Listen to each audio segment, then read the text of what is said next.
हम क्या करें, नौकरी मिलेगी या नहीं, तनाव रहता ही होगा, पढ़ते होंगे, टेंशन होती होगी, कितना पढ़ें, टाइम मैनेजमेंट कैसे करें, ये सवाल भी आपके सामने है। मैं आपसे, देखिए, मेरा काम चीजों को आसान करना है। मैं दिल्ली में पढ़ाता हूँ आईएएस के बच्चों को, तो मैं उनको भी ये कहता हूँ कि चीजें मुश्किल तो कोई भी कर सकता है, चीजें आसान करना मुश्किल है, और हमें तो चीजें आसान करनी है। इस दुनिया में कोई भी ऐसा एग्जाम नहीं जिसके लिए आपको 24 घंटे पढ़ने की जरूरत है। अगर आप दिन में 8, 10, एक लेवल के बाद 12 घंटे पढ़ते हैं तो ये बहुत है। इसलिए मैं आपसे कह रहा हूं, शुरुआत के लिए 8 घंटे की पढ़ाई, 8 घंटे की नींद और 8 घंटे बाकी सब चीजें, खेलना कूदना, वो बहुत जरूरी है।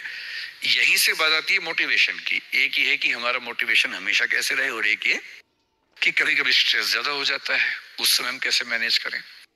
आपकी उम्र में स्ट्रेस ज्यादा होने की वजह यह भी है कि आपके हार्मोन्स इस उम्र में ज्यादा, उनमें वाइब्रेशंस होते हैं, तो मूड स्विंग ज्यादा होते हैं। जैसे जैसे आप मैच्योर होते जाएंगे उम्र के साथ, आपके मूड स्विंग्स कम हो जाएंगे। जैसे आपके पेरेंट्स हैं, आप देखेंगे, स्पेशली फादर को आप देखेंगे, आपके फादर आमतौर पर इमोशनल बातों से बहुत प्रभावित नहीं होते होंगे। जैसे आप कहेंगे, पापा आज मेरी फ्रेंड ने मुझे छोड़ दिया, पापा कहेंगे कोई बात नहीं। आपके अंदर से आंसू छूट रहे हैं, आपका मन कर रहा है मैं क्या कर लूं, आग लगा दूं, जंगल में जाके क्या कर दूं, इमोशंस ऐसे उछल रहे हैं आपके, पापा क्या बोल रहे हैं, कोई बात नहीं, कोई और मिल जाएगा उससे बेहतर, ठीक है। ऐसा नहीं कि बहुत अभ्यास किया उन्होंने, उम्र बढ़ने के साथ साथ हमारे हार्मोन्स का बैलेंस चेंज होता है और आप बहुत मैच्योर हो जाते हैं। मैच्योर होने का सबसे बेसिक मतलब है कि आप किसी इमोशन में बह नहीं जाते, आप खुद के ऊपर कंट्रोल बेहतर रख पाते हैं, तो उम्र के साथ होगा। लेकिन अभी जैसे डिमोटिवेशन आपको होता होगा, करियर को लेकर सवाल मन में आता होगा कि आईएएस बनूं तो कैसे बनूं, कितना पढ़ूं, कितना ना पढ़ूं, ये सब सवाल आते होंगे। तो मैं आपसे 2-3 बातें कहना चाह रहा हूं। मैं तो आईएएस के लिए पढ़ाता हूं, अगर आप आईएएस की तैयारी करेंगे तो इनडायरेक्टली कहीं ना कहीं मुझे उससे फायदा ही होगा। पर ईमानदारी की बात यह है कि वो अकेला रास्ता नहीं है। एक बात को ठीक से, आईएएस बनने का मजा क्या है कि आपका सोचने का तरीका बहुत साइंटिफिक हो जाता है। आप फैक्ट्स पे बात करते हैं, तथ्यों पे बात करते हैं, आर्गुमेंट से बात करते हैं, इमोशन से बात नहीं करते हैं, समझदारी से बात करते हैं।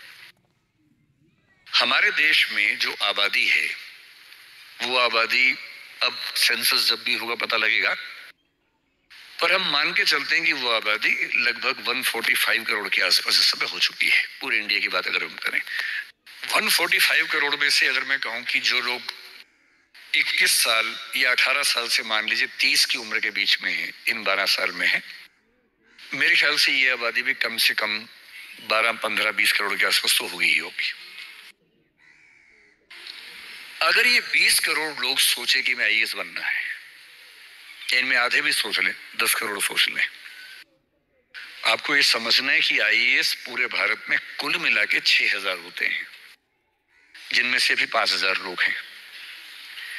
आईपीएस भी इतने ही होते हैं, 5-6 हजार के बीच में होते हैं। अगर 10 करोड़ लोग सपना देखेंगे उन नौकरियों का, अगर मैं सारी सिविल सर्विसेज मिला लूं, सेंटर की, स्टेट की, सब मिला लूं, तो सेंटर स्टेट की, सेंटर की कुल 20 सर्विसेज मान लीजिए, सबका कार्ड अगर हम 5000 भी एवरेज रखें तो 1 लाख लोग होंगे। आपके स्टेट का स्टेट में मान लेता हूं कि 2-3 हजार लोग होंगे जो सरकारी नौकरी में ठीक पद पे होंगे, उससे ज्यादा का तो काडर नहीं होना चाहिए, क्योंकि स्टेट बहुत छोटा आपका है, आबादी बहुत कम है। तो जो नौकरियां कुल मिला के 10-12 हजार हैं, अगर देश का हर युवा सोचे कि मुझे उसी में आना है, तो इसका मतलब है कि हम एक ऐसे रास्ते पे जा रहे हैं जिसमें डिप्रेशन होने की संभावना बहुत ज्यादा है, एंजाइटी होने की संभावना बहुत ज्यादा है, बहुत लोगों को हारना भी पड़ेगा, बहुत लोगों को हासिल नहीं हो पाएगा वो सब। तो मैं जो आपसे कहना चाह रहा हूं, सरकारी नौकरी ठीक है, कोशिश करने में बुराई नहीं है, सरकारी नौकरी में कुछ चीजें अच्छी होती हैं, पर अपने मन से ये बात निकाल दीजिए कि मुझे केवल और केवल सरकारी नौकरी में ही जाना है। दुनिया में तमाम रास्ते हैं, और मैं कुछ रास्ते आपको हिंट करता हूं इस चीज का। जैसे मैं खुद एक एग्जांपल हूं, मैं सरकारी नौकरी में रहा, मैं दिल्ली यूनिवर्सिटी में लेक्चरर था, पहले असिस्टेंट प्रोफेसर था, 2 कॉलेजेस में पढ़ाया मैंने वहां। फिर आईएएस का एग्जाम दिया, सिलेक्ट हो गया उसमें, 6-7 महीने वहां नौकरी की, फिर वो भी छोड़ा। अब मैं अपना काम करता हूं, सेल्फ एम्प्लॉयड हूं।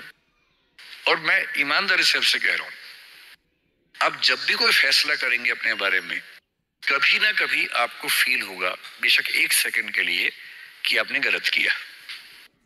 कोई भी फैसला हो, आप स्पाउस सिलेक्शन करेंगे अपने लिए, कितना भी सोच के कर लें, जीवन में कभी ना कभी लगेगा गलती हुई, अक्सर लगेगा ठीक किया, कभी कभी लगेगा गलत किया।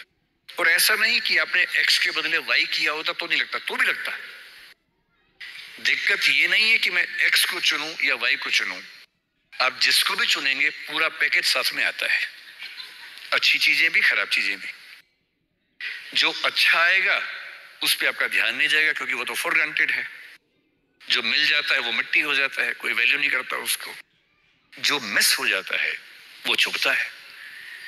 और जो चीज दूसरे ऑप्शन में अच्छी थी, इसमें नहीं, आप बार बार वो देखते, अरे यार, अरे यार वो ठीक था, अरे यार वो ठीक था।